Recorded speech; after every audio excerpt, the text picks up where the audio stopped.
This is the Shine On You Crazy Daisy podcast, and I'm your host, Trudy Simmons from the Daisy Chain Group, providing platforms for women entrepreneurs to be seen and heard.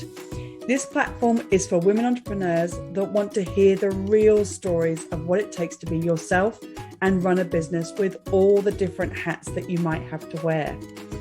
These are the stories of the tenacious, the rebellious, and the resilient women that are working towards the future that they want to build for themselves and their families. Hello and welcome to the Shine On You Crazy Daisy podcast and the Shine On You Crazy Daisy book, volume 2. And today I have the incredible Jennifer Jones from Jennifer Jones Styling. Jennifer, thank you so much for joining us and for being in the book. Please tell us about your business.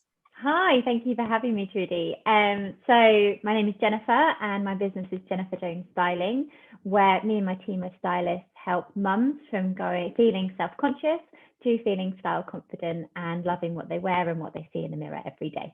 Oh, I love that. But what was really interesting in your chapter was you talked about success. How did your feeling of what success meant to you drive your decision to start your own business? Well, for me, so when I grew up, I was always encouraged to be successful, and I kind of had that behind me, that encouragement behind me. But my idea of success seemed to be quite different. I think everyone thought you have to earn lots of money, be really kind of a bigwig in a corporate role. And I did that. I went into a corporate life, but nothing ever sat right. I never really found my niche. And I actually remember a lady in the HR department asking me if I'd found it yet, because I kept job hopping. I kept going to different roles, doing different things, and they were clearly like, she can't find what she wants to do.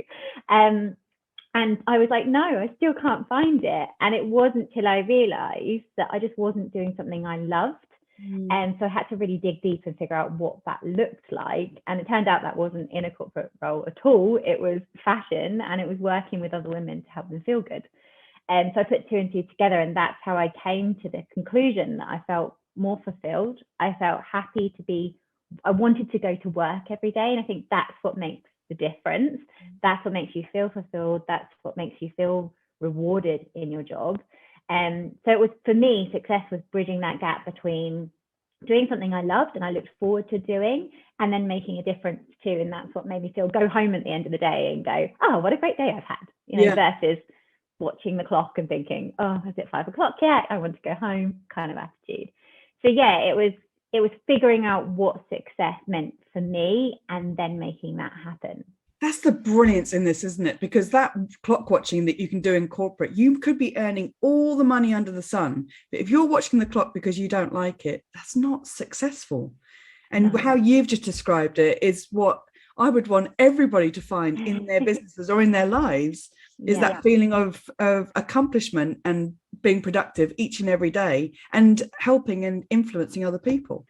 Yeah, it's about being proud, isn't it, of what you achieve, how far you've come, and loving what you do every day and seeing the difference that you make. I think that's certainly for me and a lot of people, that is success. But I think there's also lots of people out there who don't even know that's achievable or don't even know that's really a thing. They just keep going in a job that they might like, they don't hate it, but actually they don't love it. That's the difference to me.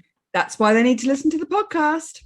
You say that you specialize in working with mums. Why did you decide to niche to mums? So when I first started my business, I wasn't a mum myself. So although I was working with mums, it wasn't something I guess that I really considered as a niche particularly. Then I had my son and I went on maternity leave, and I had time to think, which I think helps a lot of us. Had time to kind of reflect on my business, kind of look at everything that I'd done so far.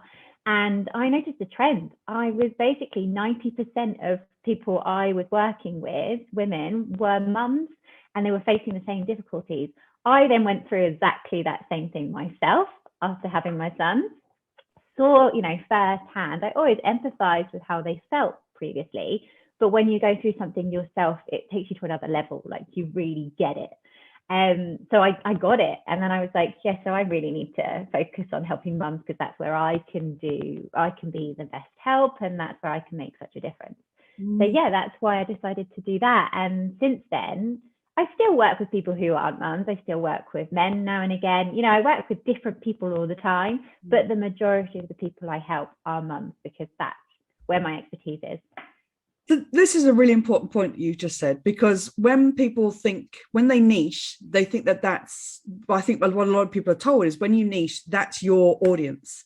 Mm-hmm. And I think that when you niche, that's the audience that you speak to the most. It doesn't mean that you can't help other people, but your niche is this, and those are the people that you're wanting to attract as your ideal client, but you can help other people. Brilliant. Yeah, other people will still go through similar challenges, so they'll be able to connect with you and want to work with you. But certainly it helps you talk to the right people and make sure that you're helping them in the right way, rather than trying to help everyone. Yes, well, there is that, yes. Yeah. Do you think that mums can have it all? I do, 100%. The funny thing is when I first started the business and I wasn't a mum, I was like, how hard can it be? Like, this view of like, yeah, it'll be fine. It'll be really flexible, because that's one of the really great benefits of having a business, is you can decide when and you want to work and what time you put into it and everything. Then I had my son, I had a slight panic, because I thought, oh my God, now I'm juggling mum life, which is, a struggle in itself, everything that you need to do and fit into your day, and a business, which as a business owner, you well know, you juggle a million things as well. So it's basically doubling the juggle. But if you're good already at juggling, then you can do both of them. And I think it's prioritizing. It's making sure that you have that family time when you want it and it's required, and you enjoy that time, and then you also focus on your business when you're ready, and being organized, planning it. That's what makes sure you stay on track and you can juggle it in a good way. But absolutely, I'm living proof that you can do it. My son is nearly 2 next week. He's 2 next week. So a toddler and running a successful business, I'm doing it. So if I can do it, I'm pretty sure there's lots of other people out there that can also do that. I love double-juggle. I'm probably... Yeah. There's so much juggling. If there was one lesson that you would want every entrepreneur to know, what would it be?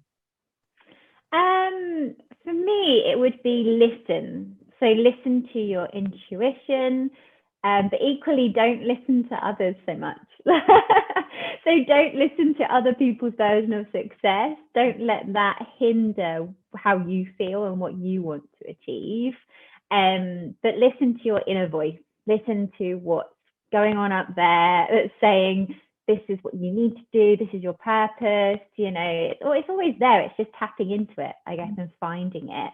I think when I first started my business, I ignored it for quite a bit.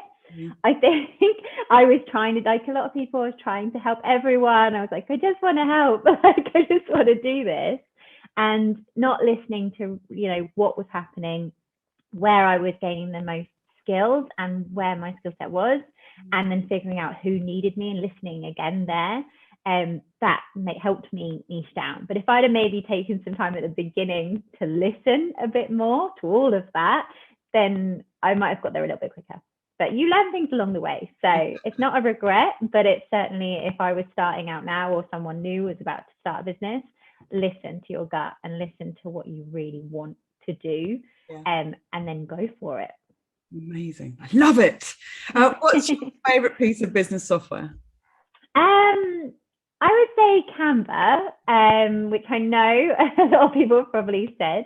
And that's because it's just really easy to use. It lets you create lovely visuals, which bring to life your business in terms of posting, which when you own your own business, you have to do that a lot in terms of social media. Even if it's not your forte, you've got to get into it.